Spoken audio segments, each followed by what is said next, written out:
Sveiki. Jo, mums tai bus pirmas etapas A lygoj. Šiek tiek nerimajom, nes turėjom problemų su mašina Visagine, bet lygtais viskas išsisprendė, tai tikiuosi finišuosim. Svarbiausia yra finišas. Pasiruošimas buvo kažkoks?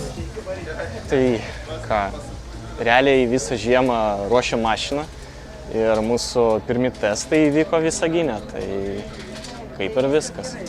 O tai visą sezoną važiuosit? Jo, važiuosim visą sezoną A lygoj ir daugiau planų jokių nėra.